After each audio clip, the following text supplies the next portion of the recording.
بسم اللہ الرحمن الرحیم الحمد للہ رب العالمین والعاقبۃ للمتقین والصلاة والسلام علی اشرف الانبیاء والمرسلین وعلی آلہ وصحبہ اجمعین الصلاة والسلام علیک یا سیدی یا رسول اللہ وعلی آلک واصحابک یا سیدی یا حبیب اللہ اما بعد۔ شرح ہدایت الناب کا درس نمبر 40 کا آغاز ہو رہا ہے، اور یہ بھی گزشتہ سے پیوستہ ہے۔ اس میں مبنی کی اقسام چل رہی ہے۔ ہم نے المضمرات، اس کے بعد اشارات، اور اس کے بعد موصولات، اور اس کے بعد اصوات وغیرہ کا، اسماء افعال وغیرہ کا بیان پڑھ لیا ہے۔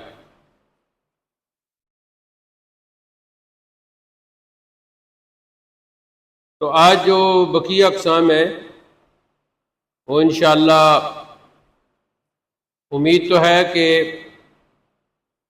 ان کی تکمیل ہو جائے گی۔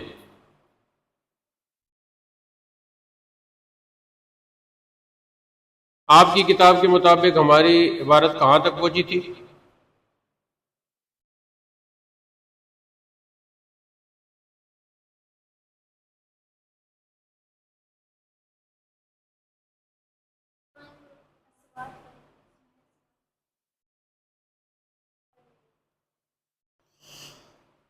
آج شروع ہو گیا جی فصل المرکبات سے آج کا۔ فصل المرکبات کل اسم رکب من کلمتین لیست بینہما نسبۃ۔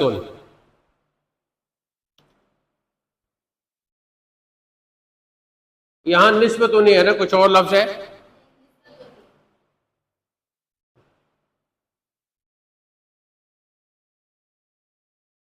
وَإِن تَضَمَّنَ الثَّانِي حَرْفًا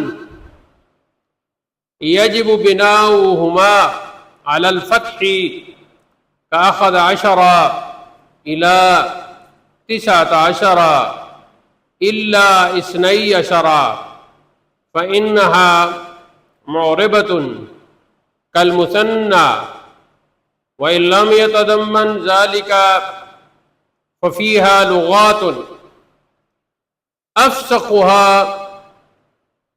ببناء الأول على الفتح وإعراب الثاني غير منصرف كبالبك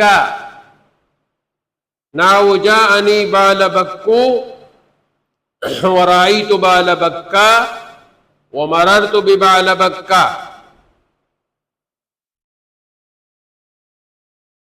تو یہ ہماری قسم پچھلی گنتی کے اعتبار سے کون سی بن رہی ہے؟ چھٹی بن رہی ہے، پانچویں بن رہی ہے نا، چھٹی بن رہی ہے۔ المرکبات،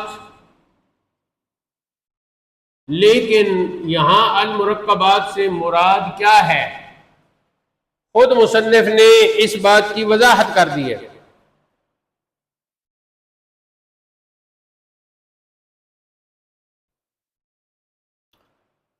کہ یہاں مرکبات سے مراد ہر وہ اسم ہے جو دو کلموں سے مرکب ہو،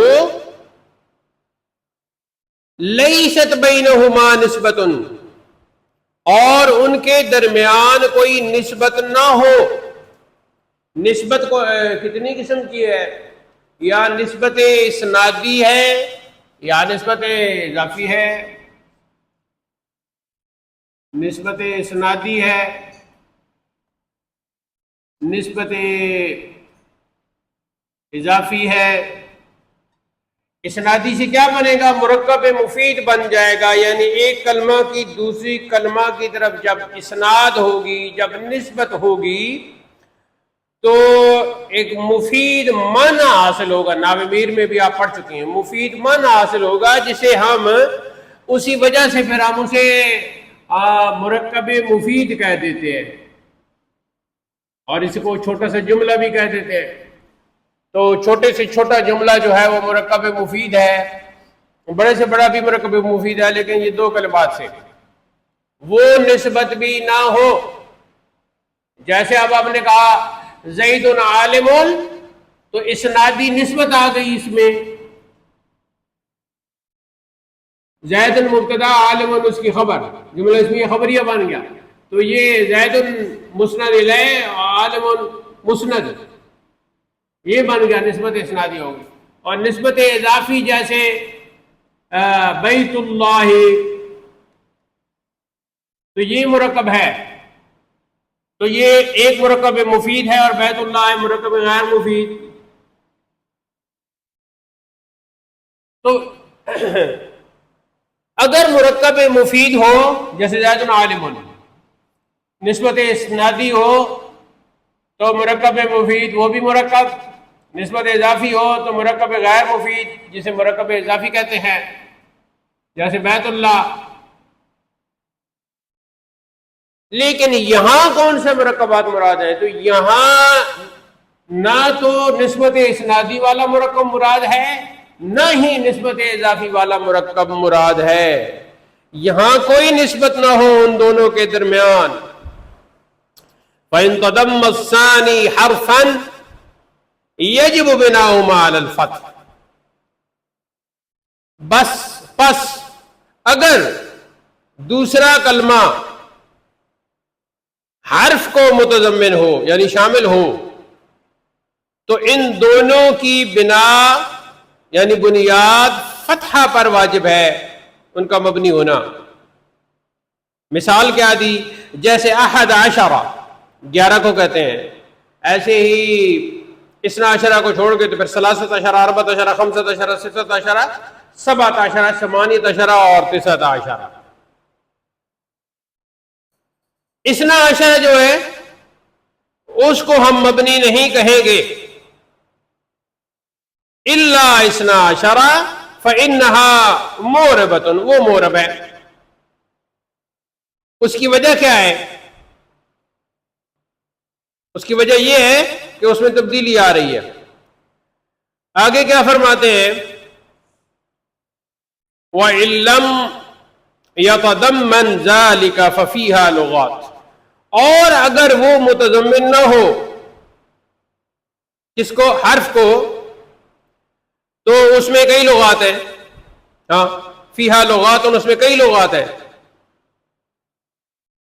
اچھا، وہ جو کئی لغات ہیں آپ یوں سمجھے کئی لہجے ہیں، کئی ایکسنٹس ہیں،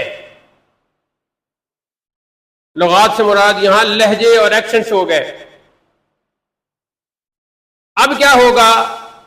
افسخها ببناء الاول على الفتح، ان سب میں جو سب سے زیادہ فصیح ہے، افسخ صیغہ اس میں تفضیل، تو وہ فتح پر مبنی ہوتا ہے، اور جو دوسرا جز ہے اس کا مورب ہونا وہ ہے، لیکن کب؟ غیر منصرف، اس حال میں کہ وہ اس کا اعراب جو ہے وہ غیر منصرف ہو۔ اس کی مثال لفظ بال مقصد، ہاں تو اب وہ جو ہے اعراب مختلف عامل کی وجہ سے اس کا بدلتا ہے، لیکن اپنے اعتبار سے وہ ایک مرکب بن چکا ہے۔ تو اب ہم کیا کہیں گے؟ بال اور اس کے بعد بک،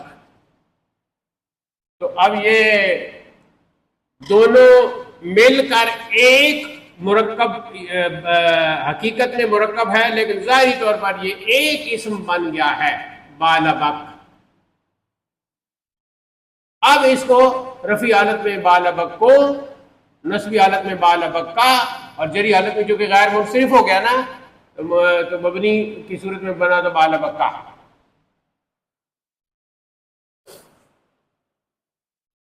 تو پہلا پوائنٹ یہاں کیا ہوگا؟ پہلا پوائنٹ یہ ہوگا، یہاں مرکب سے مراد وہ مرکب ہے جس میں دو کلمات مل کر بعد میں ایک ہی کلمہ بن گیا ہو۔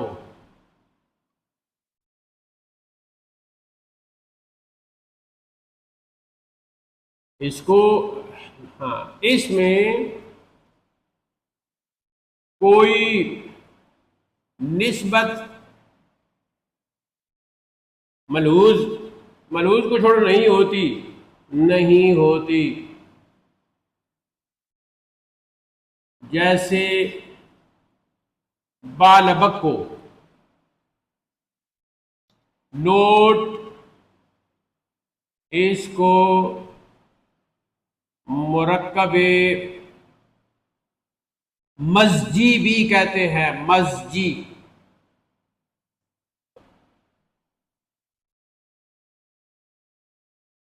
ہی کہتے ہیں۔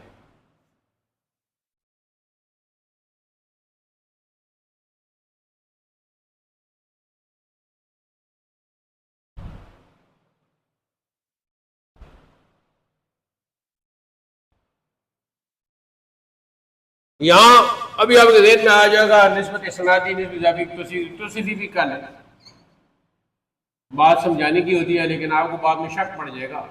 نسبت توصیفی بھی تو مرکب غیر مفید ہے نا۔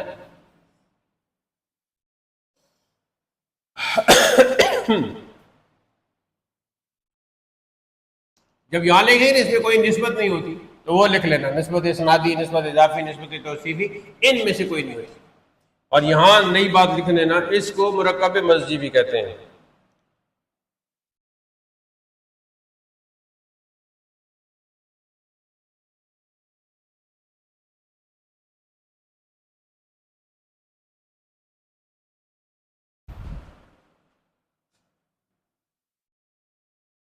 آگے جی دوسرا پوائنٹ، اس کی مثال میں احد عشرہ سے تسع عشرہ بھی ہے، سوائے اثنا عشرہ کے۔ اس کو مرکب عددی یا مرکب تعدادی کہتے ہیں۔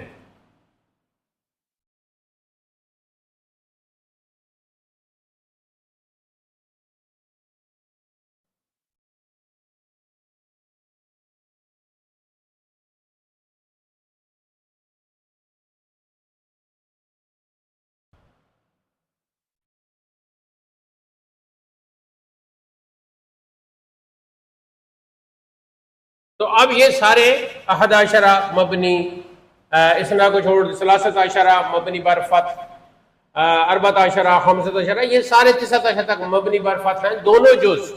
تو یہ دونوں مل کے، کیونکہ یہاں اب دونوں کلمے ایک دوسرے کے محتاج ہیں، تو اس اعتبار سے مرکب بھی ہے لیکن بظاہر ایک بن گیا ہے، یعنی ہم ثلاثت عشرہ کہہ کر ایک عدد 13 مراد لے رہے ہیں، تو یہ اس لیے۔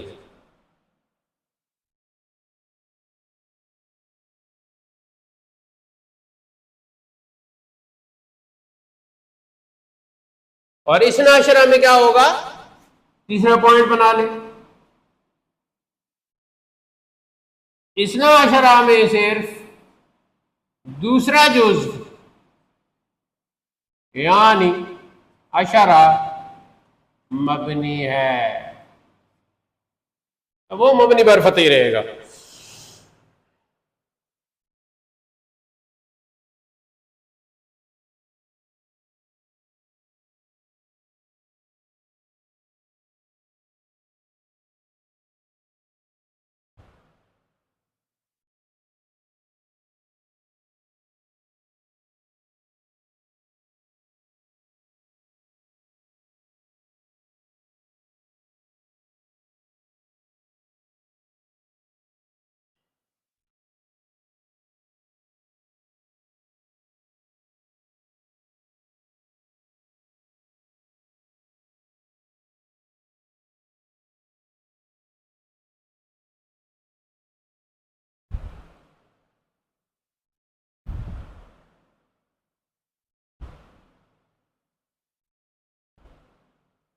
تو اب اگلا جو پوائنٹ ہے وہ ہے جی اس کے بالابق کے حوالے سے، وہ بھی مرکب مزجی ہے نا.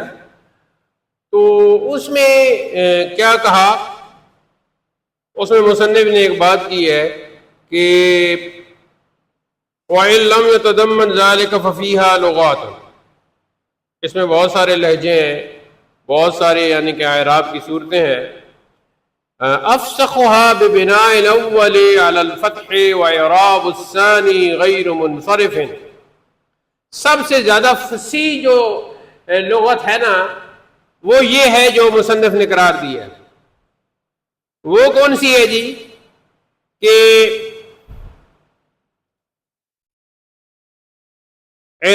پہلی جو ہے وہ اپنی جگہ پہ رہے، پہلی جز کا جو اعراب ہے وہ مبنی بر فتح رہے، اور جو دوسرا جز ہے اس کا غیر منصرف کی طرح ہو جائے. تو اب ہم کیا کہیں گے، یعنی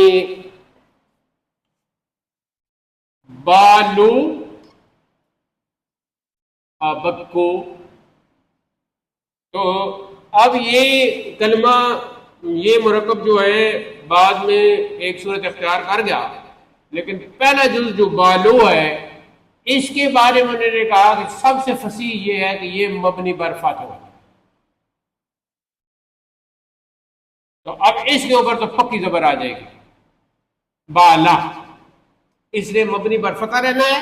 اور یہ سب سے فصیح لغت ہے، سب سے فصیح ایکسنٹ، سب سے فصیح لہجہ. جہاں تک دوسرے جز کا تعلق ہے بکوں کا، تو یہ غیر منصرف کی طرح ہو گیا. کیسے؟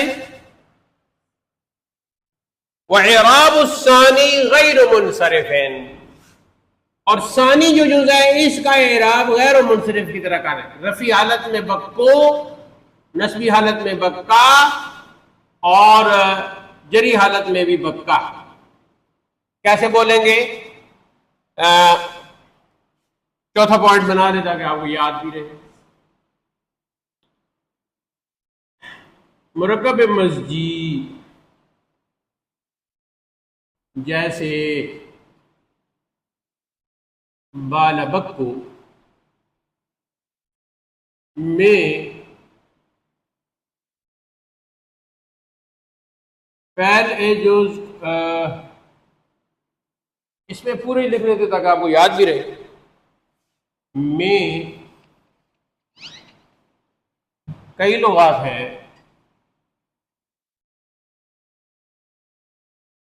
کئی لغات ہیں کا کیا مطلب ہے؟ کئی لہجے ہیں، بریکٹ میں لکھ لو، جن میں سب سے فصیح یہ ہے کہ پہلے جزو کو مبنی بر فتح رکھا جائے اور ثانی کا اعراب غیر منصرف کی طرح ہو. اب غیر منصرف یاد ہوگا تو پتہ چلے گا. کی طرح ہو، جیسے کتاب میں کیا فرمایا؟ کتاب میں فرمایا جاءنی بالابکو، جاءنی بالا بکو، آیا میرے پاس بالابک. وہ ان کو کوئی سردار سا بنا ہوا تھا، اس کا نام بک تھا، اور بت جو ہے اس کا نام بال تھا، تو پھر بت اور اس نام کو اکٹھا کر دیا تو بالابک کہہ دیا.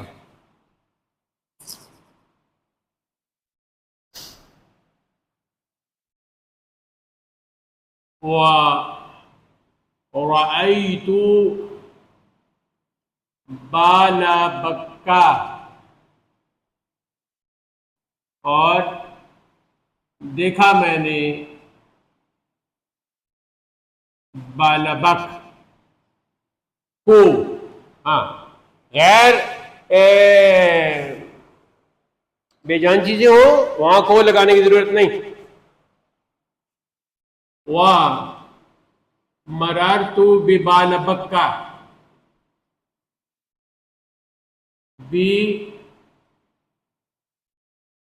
بِبَالَ بَكَّةَ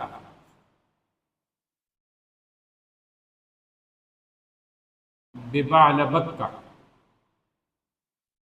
گزرا میں یا گزری میں، گزرا میں بالابک کے پاس سے. کیوں ایسے کیا ہم نے بالکل؟ اس لیے کہ یہ مرکب مضی بن چکا تھا، علم بن چکا تھا، لیکن ہے حقیقت میں چونکہ مرکب، اس لیے بال کو پہلا جز مان کے مبنی پر فتح قرار دیا، دوسرے کو غیر منصرف کے اعراب کے ساتھ خاص کر دیا. یہاں کہانی ختم ہو جاتی ہے مرکب مزجی، مرکب عددی یا تعدادی کی.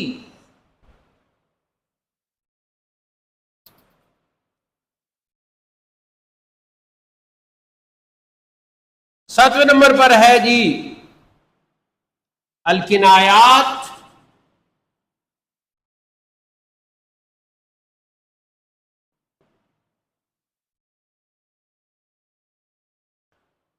پہلے بات پڑھیں گے، سمجھنے کی کوشش کریں گے، اور یہ آسان ہی ہے، اس کے آپ پوائنٹ بنا لیں. البتہ کم کی آگے جا کے تو کچھ زیادہ بحث انہوں نے لمبی کی ہے، تو اس کو اپنے طور پر آپ نے جس طرح آسان لگے کر لینا ہے. فصل الکنایات، یہ فصل کنایات کے بیان میں ہے، یعنی ھذا فصل فی بیان الکنایات، یہ ہے مکمل عبارت. ہی اسماء، یہ کنایات سے مراد اسماء ہے، تدل علی عدد مبہم، جو دلالت کرتے ہیں مبہم عدد پر، جس میں ابہام ہوتا ہے، یعنی وضوح نہیں ہوتا، ابہام ہوتا ہے، وضوح نہیں ہوتا. وہی کم و قضا، یہ دو ہیں، ایک کم ہے اور ایک قضا ہے. یہ تو پہلے ہو گئے. آگے کہتے ہیں او حدیث مبہم، یا پھر مبہم حدیث سے مراد کیا ہے؟ بات، یا مبہم بات پر دلالت کرتے ہیں. وہ ہوا، اور وہ کیتا و زیتا، اور وہ کیتا اور زیتا ہے. اب جو پہلے ہیں نا، جو عدد مبہم پر دلالت کرتے ہیں، اور ان میں پہلا کم ہے، تو اس کی تفصیل بتاتے ہیں. تو پہلے تو یہ لکھ لے کنایات، نمبر 1 کم، نمبر 2 قضا،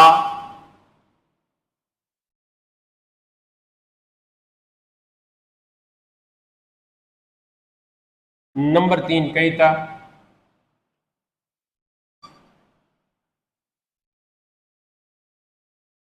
نمبر 4 زیتا، الزال والیاء والطاء.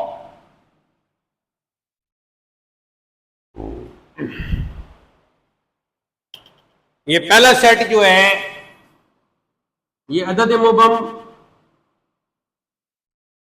کی وضاحت کے لیے مبہم، اور یہاں قول مبہم کر لیں، حدیث مبہم کی جگہ قول مبہم.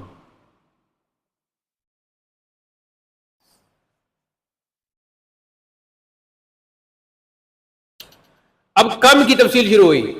وَعْلَمْ ان کم علی قسمین استفہامیت وما بعدها منصوب مفرد علی التمyiز نحو کم رجلا عندک وخبریت وما بعدها مجرور مفرد نحو کم مال انفقته او مجموع نحو کم رجال لقیتهم ومعناه التکسیر وتدخل من فیہ ما تقول کم من رجل لقیتہ وکم من مال انفقتہ. تو آگے کیا ہے جی؟ کم کی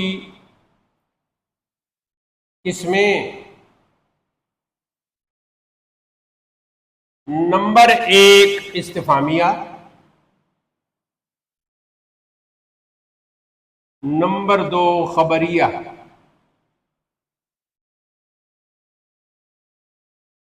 اب جو کم استفہامیہ ہے اس کا جو مابعد ہے وہ منصوب ہوتا ہے اور مفرد ہوتا ہے اپنی تمییز پر۔ جیسے کہا جائے کم رجلاً عندک، کتنے مرد ہیں تمہارے پاس، اور دوسرا ہے جی خبریہ، اس کا مابعد مجرور ہوتا ہے اور وہ بھی مفرد ہوتا ہے۔ کم مال انفقتہ، کتنا ہی مال میں نے اس کو خرچ کیا ہے۔ او مجموع،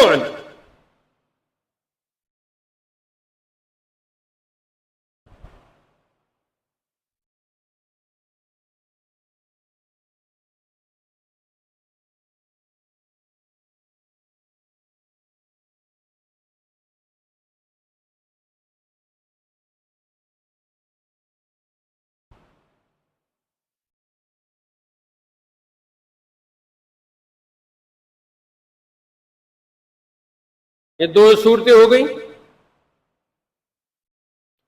دوسرا ہے جی کم رجال لقیتہم، ادھر بھی رجال مجموع آ گیا یعنی جمع آ گیا۔ ومعناہ التکثیر، اور اس کا معنی کیا ہے؟ کثرت، تکثیر، کثرت۔ اور آگے وتدخل من فیہا، اور اس میں کیا ہوتا ہے؟ اس میں من، حرف من کا دخول ہوتا ہے۔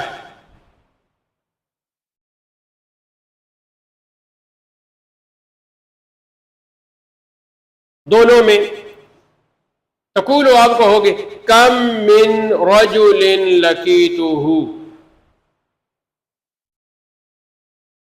اور دوسرے میں کم من مال انفقتہ۔ یہ مثالیں آپ کتاب سے دیکھ کر بالکل سیم اسی طرح وہ اوپر اس طرح کر کے لکھ کے تو وہ آپ لکھ لیں گے۔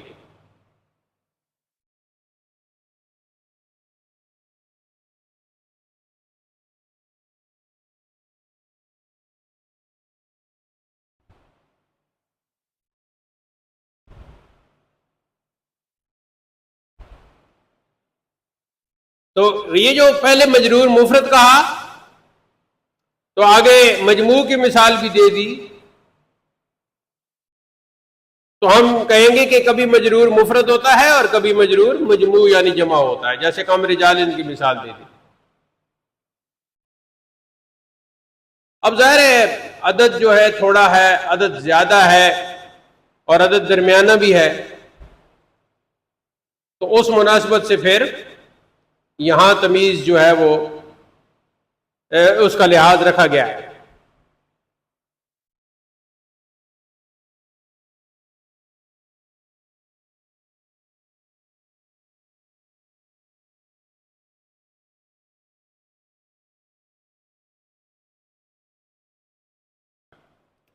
کم استفہامیہ ہو یا کم خبریہ ہو، دونوں کی تمیز میں من داخل ہوتا ہے۔ اچھا، اس کو کہتے ہیں جی من بیانیہ، من بیانیہ۔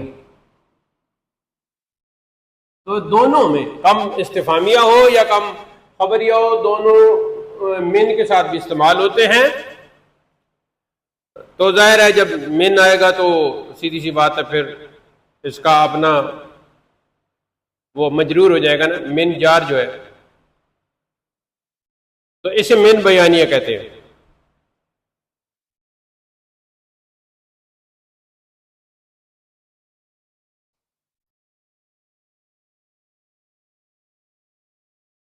تو ظاہری طور پر من کے آنے کی وجہ سے پھر ہم من رجال پڑھیں گے، ایسے ہی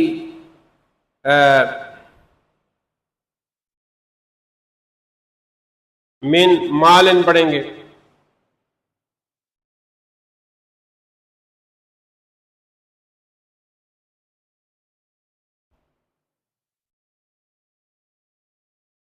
اور پہچان کیسے ہوگی کہ یہ کم خبریہ ہے اور یہ کم استفہامیہ ہے؟ تو اس جملے سے ہوگی دونوں کم اپنے استعمال سے پہچانے جائیں گے. تو سیدھا نظر آ رہا ہوگا معنی کے اعتبار سے کہ یہاں کم استفہامیہ ہے یا کم خبریہ ہے. استفہامیہ کیا ہے؟ آپ پوچھ رہے ہیں، سوال کر رہے ہیں. خبریہ کیا ہے؟ آپ خبر دے رہے ہیں دوسرے کو. اردو میں ہم کیا ترجمہ ہوگا؟ اردو میں ہم کتنا کرتے ہیں نا، کتنا.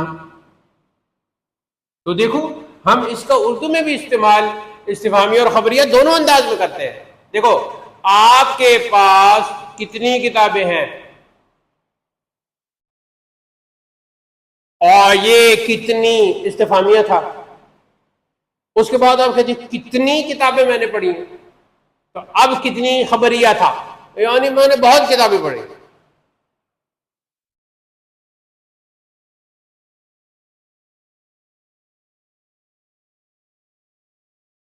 اب جب کہا گیا کم من مال انفقتہ، تو یہ نہیں پوچھا جا رہا کہ کتنا وہ مال ہے جو میں نے خرچ کیا. اس کا مطلب ہے کتنا ہی مال میں نے خرچ کیا. خبر دی جا رہی ہے، یعنی بہت مال میں نے خرچ کیا. وما نہ ہو التکثیر، مطلب میں شامل ہوگا نا کہ جب کم خبریہ ہوگا تو اس کا معنی کیا ہوتا ہے؟ التکثیر، یعنی کسی چیز کی کثرت بیان کرنا. تو کم من مال انفقتہ کا معنی ہوگا کتنا ہی کثیر مال تھا جو میں نے خرچ کیا.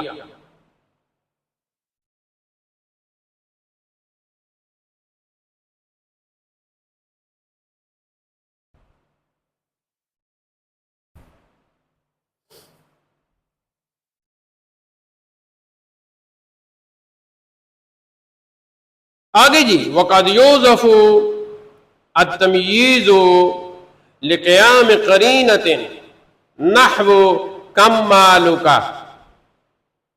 اور کبھی قرینہ کی وجہ سے، کسی قرینہ کے قیام یعنی قائم ہونے کی وجہ سے، یعنی قرینہ ہونے کی وجہ سے تمییز کو، جسے اردو میں تمیز کہتے ہیں، اس کو حذف کر دیا جاتا ہے. جیسے کم مالک،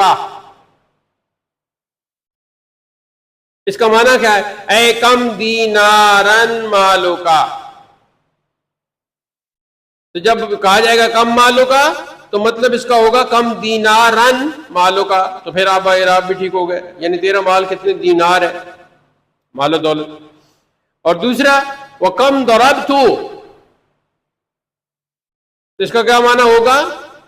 اے کم ضربت ان ضربت، یعنی کتنی ہی بار میں نے مارا.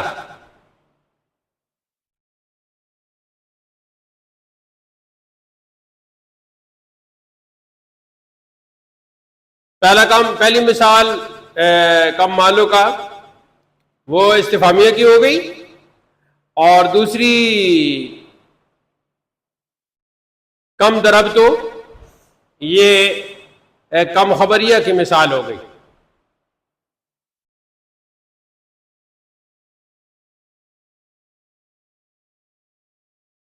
اب پہلے قرینہ کیا ہے کہ کم جو ہے وہ ظاہر ہے پہلی ابہام ہوتا ہے تو وہ معرفہ پر داخل نہیں ہوتا نا. کم معرفہ پر داخل نہیں ہوتا، یہاں داخل ہے. معرفہ تو ہو گیا نا، جب مالک کا کہہ دیا تو مال تو نکرہ تھا، لیکن مال و مضاف کا ضمیر مضاف الیہ، جب نسبت اضافی آ گئی تو معرفہ ہو گیا، تو اب معرفہ کے اوپر کم داخل ہو گیا، جس سے تو معلوم کیا ہوا کہ اس کی تمییز جو ہے یا تمیز جو ہے وہ معذوف ہے، اور وہ تھی دینارن، کم دینارن مالو کا.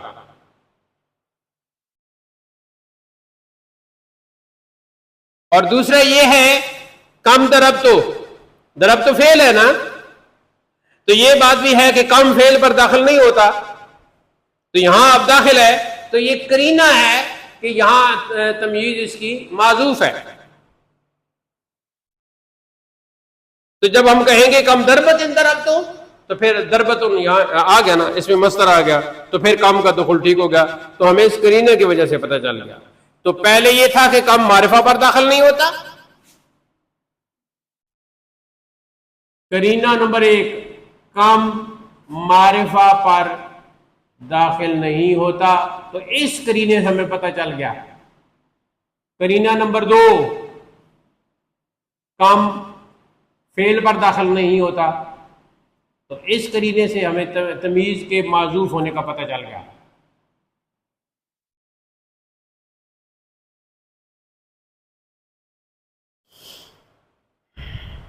اب پھر عبارت کو پڑھیں، وَقَدْ يُوظَفُ التَّمْيِيزُ لِقِيَامِ قَرِينَةٍ، اور کبھی تمیز معذوف کر دی جاتی ہے قرینہ قائم ہونے کی وجہ سے۔ قرینہ قائم ہونے کا مطلب قرینہ ہونے کی وجہ سے، ہنٹ، کوئی اشارہ ہونے کی وجہ سے، وہ جو اشارہ، وہ ہنٹ، وہ جو چیز نظر آ رہی ہوتی ہے، وہ ہے قرینہ۔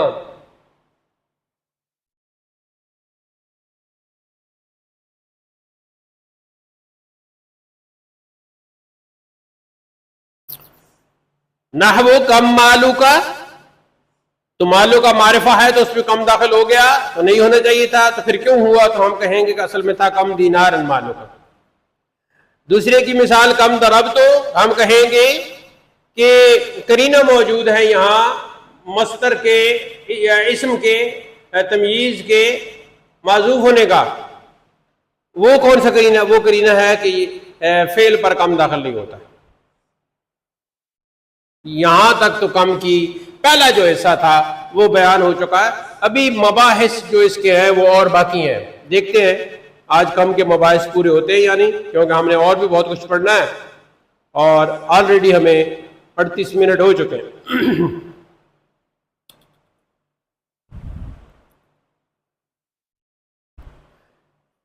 فرماتے ہیں وَعْلَمْ، عبارت پڑھ لیتے ہیں، ترجمہ بھی کر لیتے ہیں، تشریح میں اگر تشریح کا وقت ہوا تو یہ نہیں، یہ آگے چلے گا، یہ بہت ہی طویل ہے، ظروف سے پہلے یہی سارا ہے، دیکھ لیتے ہیں، اگر اس کی تشریح مکمل ہو جاتی ہے تو ظروف کل پھر ظروف سے پڑھیں گے۔ وَعْلَمْ أَنَّ كَمْ فِي الْوَجْهَيْنِ يَقَعُ مَنْصُوبًا، جان لو کہ کم دو وجہوں یا دو طریقوں پر یا دو طریقوں میں منصوب واقع ہوتا ہے۔ اذا كان بعده فعل غیر مشتغل عنہ، پہلا یہ ہے کہ یعنی جب کہ اذا كان، جب کہ اس کے بعد فعل ہو، کون سا فعل؟ غیر مشتغل عنہ، جو اس سے اعراض کرنے والا نہ ہو، ہٹنے والا نہ ہو۔ کیسے؟ بِضَمِيرِهِ، اپنی ضمیر کے ساتھ، نحو جیسے کم رجلا ضربت، پہلی مثال، اور دوسری مثال ہے جی وَكَمْ غُلَامٍ مَلَكْتُ،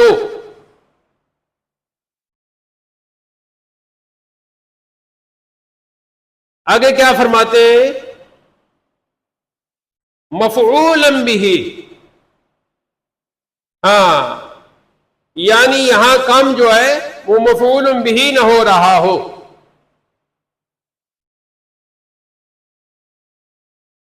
اب جب ہم کہتے ہیں کم رجلا ضربت، اور ساتھ ہی کہتے ہیں کم غلام ملکت،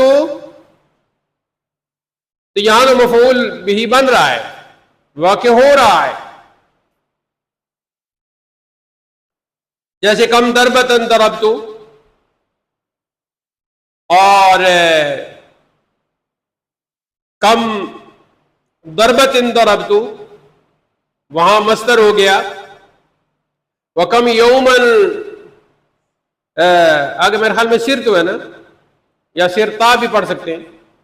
کیا حقیقت ہے میں لکھا ہوا ہے؟ ہاں سر تو بھی ہو سکتا ہے. وکم یومن سر تو، وکم یوم سمت، یعنی کتنے دن میں نے سیر کی، کتنے ہی دن میں نے روزہ رکھا. مفعولاً فیہ، تو یہ مفعولاً فیہ ہو جائے گا نا، مفعول فیہ ہو جائے گا.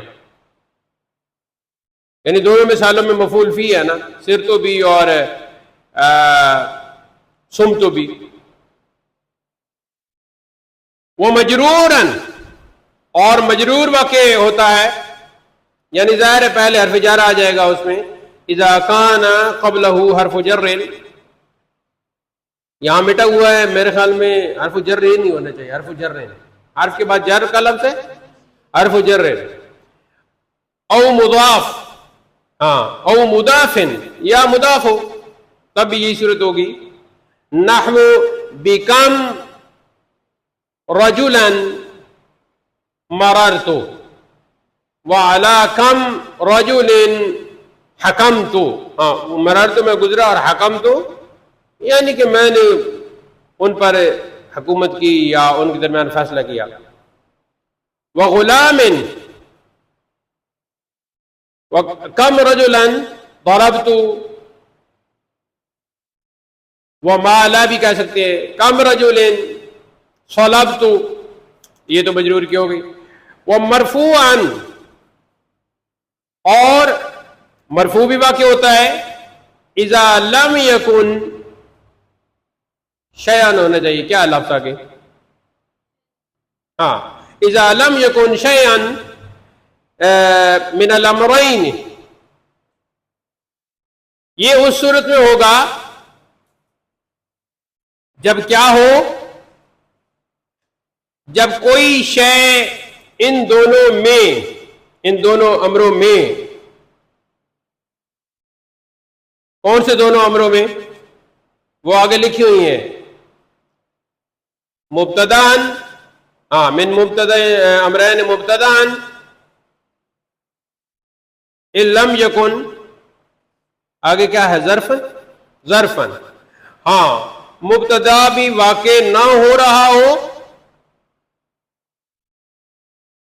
یعنی یہ دو امر ہیں، اور ظرف بھی واقع نہ ہو رہا ہو. نحو جیسے کم رجلن اخوکا، کتنے مرد تمہارے بھائی ہیں.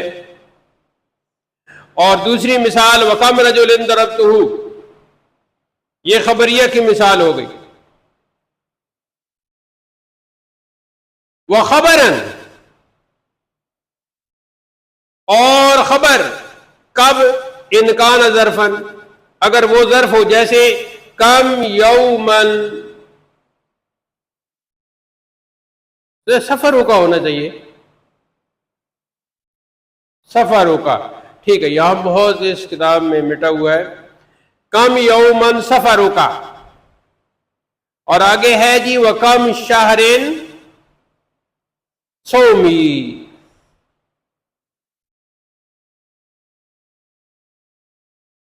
تو اب محل کے اعتبار سے پہلی مثالیں جو ہیں وہاں منصوب ہو گیا، مجرور بھی ہو گیا، مرفوع بھی ہو گیا. تو منصوب کب ہوگا؟ منصوب تب ہی ہوگا نا کہ کوئی فعل یا شبہ فعل ہو اور ضمیر کم کی اس کی طرف جو ہے اس کے متعلق وہ ضمیر ہو. تو ظاہر ہے جب وہ کم میں عمل کرنے سے اشتغل عن، یہ ایک محاورہ بھی ہو گیا، اشتغل عن.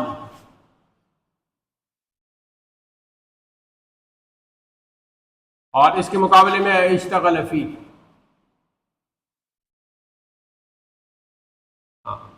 تو اب اشتغل عن سے مراد ہو گیا اس سے اعراض کر دیا، اس سے مڑ گیا، یعنی اس میں مشغول نہیں ہوا. اور اشتغل فی کا معنی ہوگا کہ اس میں مشغول ہوا. تو اپوزٹ دونوں اس کے معنی ہو گئے.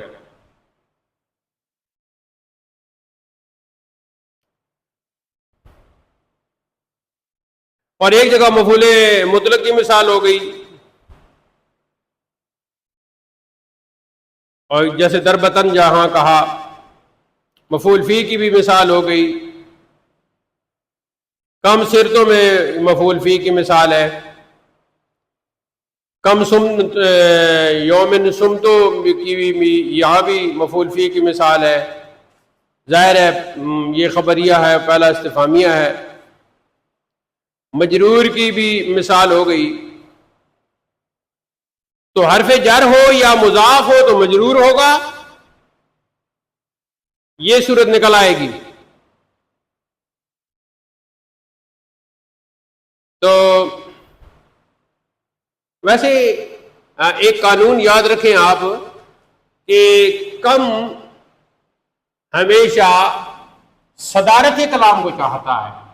یہ اس کے ساتھ آگے جو ہے نا، کم ہمیشہ صدارت کلام کو چاہتا ہے. صدارت کلام کا کیا مطلب ہے؟ یعنی کلام کی شروع میں آئے گا، صدر میں. صدر کہتے ہیں ابتدا کو. تو صدارت کلام کا کیا مطلب؟ کلام کی ابتدا.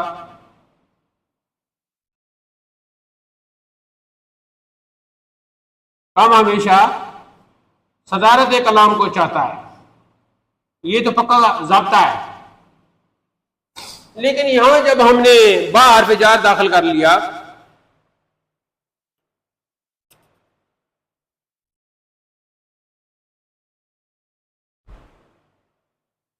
تو وہ اس پر حرف جاری یا مضاف کا دخول بظاہر صدارت کے خلاف ہے.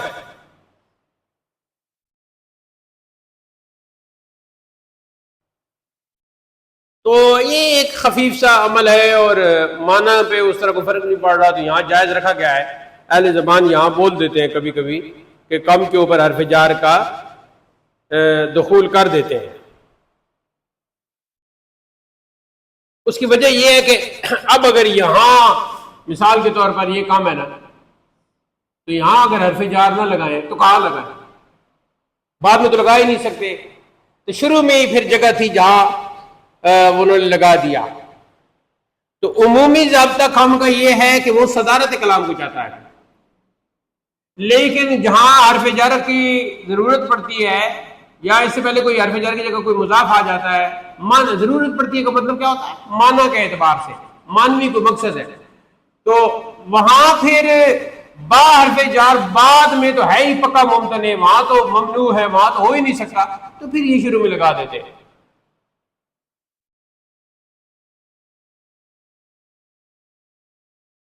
الحمدللہ ثم الحمدللہ کنایات کی بحث بھی مکمل ہو چکی ہے. کوئی آپ کا سوال ہوا تو آپ سے ریکارڈ کر لینا. تو یہ ہدایت الناف کا درس الحمدللہ ثم الحمدللہ 50 منٹ ہونے والے ہیں ہمارا. اس میں مبنی کی اقسام چل رہی ہیں. تو اس کے بعد ہوگا جی ظروف کا بیان آئے گا، اور ظروف کا بیان کون سا ہوگا؟ 8واں ہوگا نا. ہاں بس یہاں پھر مبنی کی جو تقسیم ہے وہ انشاءاللہ اختتام پذیر ہو جائے گی. ظروف کا بیان ذرا طویل ہے، اس میں ظروف زمان ہے، مکان ہے سارا. تو اس پر یہ سبق جو ہے وہ اپنے اختتام کو پہنچتا ہے. وآخر دعوانا ان الحمد للہ رب العالمین.